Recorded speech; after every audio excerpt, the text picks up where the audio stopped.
साध संगत जी, यह एक सत्संगी की सच्ची कहानी है जो कि उसने मुझे बताई है ताकि मैं आपसे साझा कर सकूं। उसने कहा है, यह कोई मनगढ़ंत कहानी नहीं है, यह मेरी ज़िंदगी का सच है।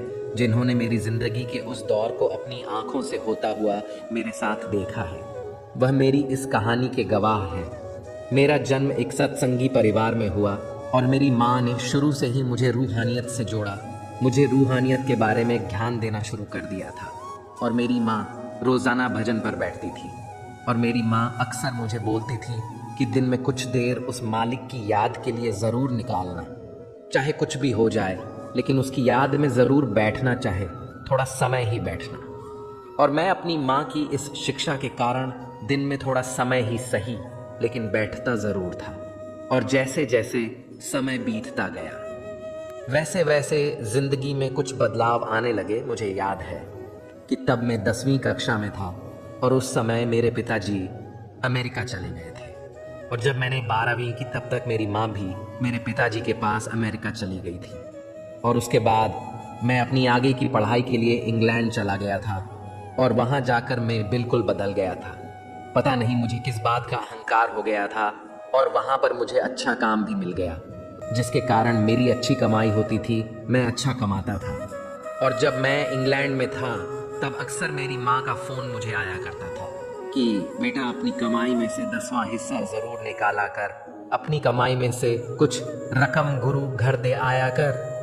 तो मैं अपनी माँ की इस बात को सुनकर उनकी इस बात को टाल देता था या फिर मजाक में ले लेता था कि माँ कोई बात नहीं, मैं कहाँ भागा जा रहा हूँ, मैं उस मालिक को एक बार इकट्ठा ही दे दूंगा। ये क्या बात हुई कि हर महीने कुछ पैसे निकालो और गुरु घर देकर आओ, जब मेरे पास होंगे तब मैं इकट्ठे ही दे दूंगा, एक साथ ही उस मालिक से हिसाब कर लूँगा और मैं कहाँ भागा जा रहा हूँ। तो ऐसी ऐसी बातें मैं करने लग गया था और मालिक से दूर होता जा रहा था, उसको नकारने लगा था। और जैसे कि मुझे मेरी माँ ने बचपन से यह आदत डाली थी कि दिन में कुछ समय मालिक की याद के लिए ज़रूर निकालना। लेकिन जब मैं इंग्लैंड गया, वहाँ जाकर मेरे लिए सब कुछ बदल गया था। मेरी ये आदत भी छूट गई और मैं उस मालिक से दूर होता गया। लेकिन मेरी माँ मुझे बार बार फ़ोन करती थी, मुझे समझाती थी कि बेटा बैठा कर, थोड़ा समय ही सही लेकिन बैठा कर। लेकिन मैं अपनी माँ की बात नहीं मानता और मुझ में इंग्लैंड जाकर पता नहीं किस बात की अकड़ आ गई थी कि पता नहीं मैं कहाँ आ गया हूँ। और अहंकार भी बहुत बढ़ गया था। तो उसके बाद मेरा रिश्ता अमेरिका में किसी लड़की के साथ हो गया, वो मेरी माँ ने करवाया था। और रिश्ते के लिए मैं इंग्लैंड से इंडिया गया और वहाँ पर मेरा रिश्ता हुआ और उसके बाद मैं वापस इंग्लैंड चला गया। और उसके कुछ दिनों बाद मेरी तबीयत ख़राब हो गई। मुझे हर 10-15 मिनट के बाद टॉयलेट जाना पड़ता था क्योंकि मुझे एक ऐसी बीमारी हो गई थी जिसके कारण मुझे बार बार टॉयलेट जाना पड़ता था। और जब मैं टॉयलेट जाता था तो वहाँ पर खून ही खून निकलता था। तो मैं दिन ब दिन कमज़ोर होता जा रहा था और मैंने वहाँ पर अपना इलाज करवाना शुरू किया। मुझे बहुत बोतलें खून की चढ़ाई जाती थी क्योंकि खून की कमी मेरे अंदर बहुत हो गई थी और मैं बहुत कमज़ोर हो गया था। और ये बीमारी मेरी ज़िंदगी का हिस्सा बन गई थी और मुझे हर 20 मिनट के बाद टॉयलेट जाना ही पड़ता था। तब मैंने अपनी इस बीमारी का बहुत इलाज करवाया लेकिन कोई बात ना बनी। और वीज़े की वजह से मेरे माता पिता भी मेरे पास नहीं आ सकते थे। वह अमेरिका में मेरे लिए तड़पते थे और उनकी सारी कमाई मेरे डॉक्टरी इलाज में चली गई थी। जैसे कि मालिक मेरा हिसाब किताब कर रहा हो, क्योंकि मैं रूहानियत से बहुत दूर जा चुका था, मालिक से बहुत दूर जा चुका था। मेरी माँ मुझे बार बार कहती थी कि बेटा बैठा कर और अपनी कमाई में से कुछ पैसे गुरु घर दे आया कर, 10वां हिस्सा निकाला कर। लेकिन मैं उनकी बात नहीं मानता था और मजाक में लेता था। शायद मेरी इन्हीं बातों के कारण मालिक मेरे से हिसाब कर रहा था और ब्याज समेत मुझसे वसूल कर रहा था, क्योंकि बहुत पैसे डॉक्टरी इलाज में चले गए थे। लेकिन मेरी यह बीमारी ठीक ना हो सकी। इंग्लैंड में मेरे कुछ रिश्तेदार थे जिन्होंने मेरी वहाँ पर बहुत संभाल की, जिन्होंने मेरी इस बीमारी में मेरा बहुत साथ दिया, जैसे कि खुद मालिक मेरी संभाल कर रहा हो। और जब मैं इंडिया आता था वहाँ पर भी मेरे जो रिश्तेदार थे वह भी मेरी बहुत संभाल करते थे, हर चीज़ मुझे देते थे। और जब मैं इंग्लैंड में था तब रात रात को उठकर मुझे भूख लगती थी, क्योंकि मैं ज़्यादा कठोर खाना खा नहीं सकता था, रोटी खा नहीं सकता था, केवल खिचड़ी ही खाता था। तो मुझे अक्सर भूख लग जाया करती थी, तो वहाँ पर वह मुझे रात रात को उठकर खाना बना कर देते थे। और मुझे ऐसे लगता था कि इतना कौन कर सकता है। तो मुझे लगता था कि शायद मेरा मालिक ही इनसे करवा रहा है, मेरी संभाल कर रहा है।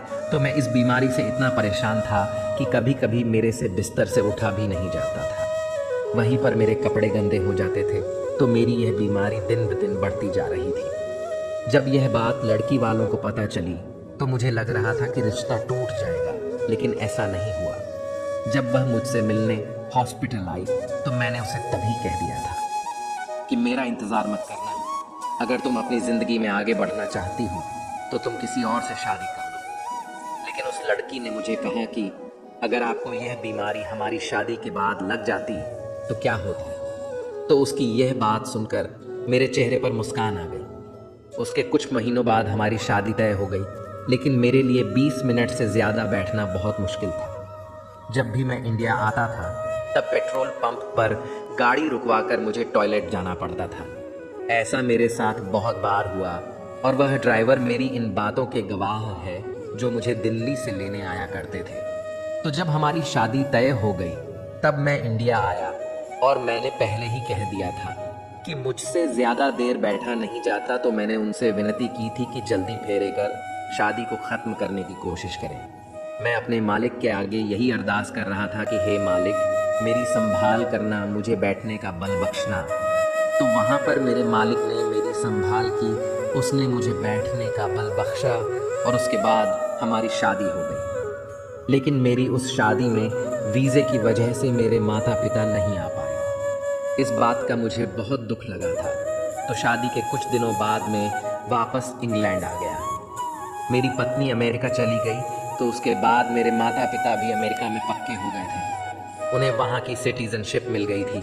मैं भी अमेरिका जाने की तैयार था। जिस दिन मैंने जाना था उस दिन से कुछ दिन पहले मुझे एम्बेसी की तरफ से फ़ोन आया कि आपके पासपोर्ट की वेरिफिकेशन अच्छे से नहीं हुई है, तो कृपया आपको एम्बेसी में आना पड़ेगा। तो मैं एम्बेसी में गया। वहाँ जाकर उन्होंने मुझसे सवाल पूछने शुरू कर दिए और मैंने उनको बताया कि मेरी इंटरव्यू हो चुकी है। तो अब आप मुझसे क्यों सवाल कर रहे हो? तो मैंने कहा कि मैं किसी भी सवाल का जवाब नहीं दूंगा। पहले मुझे बताया जाए कि मुझे यहाँ पर क्यों बुलाया गया है और मुझसे सवाल क्यों पूछे जा रहे हैं। तो उन्होंने मुझे बताया कि हमें आपकी पत्नी ने एक फैक्स किया है, उसने आपसे तलाक मांगा है। तो मैंने जब ये बात सुनी तो मेरे पैरों के नीचे से ज़मीन खिसक गई कि मेरे साथ ये क्या हो रहा है, और एम्बेसी ने मेरा वीज़ा कैंसिल कर दिया। तो मैं निराश और हताश होकर वापस घर को आ गया और मैं इतना परेशान था कि मेरा मन कर रहा था कि मैं किसी गाड़ी के नीचे आकर मर जाऊं, और मेरा सुसाइड करने का मन कर रहा था। लेकिन फिर मैंने अपने मन को हौसला दिया कि मैं तो दूसरों को ऐसे काम करने से मना करता हूँ, तो मैं ऐसे कैसे कर सकता हूँ। तो मैंने अपने आप को हौसला दिया और संभलने की कोशिश की और उस मालिक के आगे अरदास की कि मेरी संभाल कर मुझे हिम्मत बख्शे। तो उसके कुछ दिनों बाद मेरा उससे तलाक हो गया। तब मैं बहुत अकेला पड़ गया था क्योंकि मैं काम पर भी नहीं जा सकता था और मैं बहुत कमज़ोर हो गया था। मैं अपने माँ बाप पर बोझ बन गया था, वही मेरा खर्चा उठाते थे। तो एक दिन मेरी माँ ने मुझे फ़ोन किया कि बेटा तू फिर से बैठना शुरू कर दे, मालिक की याद में बैठना शुरू कर दे। तो मैंने जब माँ की ये बात सुनी, मुझे मेरे बचपन के दिन याद आ गए कि माँ मुझे शुरू से यही कहती आई हैं कि बैठना ज़रूर। और तब मुझे रोना आया कि मैं मालिक से दूर हो गया था, भटक गया था, जिसके कारण आज मेरी ये हालत हुई है। शायद मेरे मालिक ने मुझे ये सबक दिया है। तो मैंने उस दिन से फिर बैठना शुरू किया। मैंने अपनी माँ की ये बात मानी और उसके बाद मेरी हालत में सुधार आना शुरू हो गया। मेरी यह जो बीमारी थी धीरे धीरे ठीक होने लगी थी। और फिर एक दिन कनाडा से मेरे एक पुराने दोस्त का फ़ोन आया और उसने मुझे कहा कि यहाँ पर एक नौकरी है। मैंने तुझे इसलिए फ़ोन किया है क्योंकि तुम इस नौकरी के काबिल हो। तो जैसे ही मैंने ये बात सुनी तो मुझे लग रहा था कि मेरे मालिक ने मुझे एक अवसर और दिया है। तो मैंने उस नौकरी के लिए अप्लाई कर दिया और मुझे वह नौकरी मिल गई और धीरे धीरे मेरी ज़िंदगी पटरी पर आनी शुरू हो गई। सब कुछ ठीक होता गया। मैं कनाडा चला गया और आज मुझे कनाडा में 5 साल हो गए हैं और मेरी शादी भी हो गई है। मैं कनाडा में अपनी पत्नी के साथ रहता हूँ और मालिक की कृपा से सब ठीक हो गया है। तो मेरा अपनी कहानी सुनाने का सिर्फ इतना ही मतलब है कि कि हर एक की ज़िंदगी में अलग अलग तरह की मुश्किलें आती हैं, परेशानियां आती हैं। हमें ज़िंदगी में बहुत उतार चढ़ाव देखने को मिलते हैं, लेकिन अगर हमें मालिक पर विश्वास है तो वह मालिक हमें इन परेशानियों से जूझने की ताकत भी देता है। जब हमें उसकी रज़ा में राज़ी रहना आ जाए तो फिर दुख भी उसके ही होते हैं, सुख भी उसके ही होते हैं।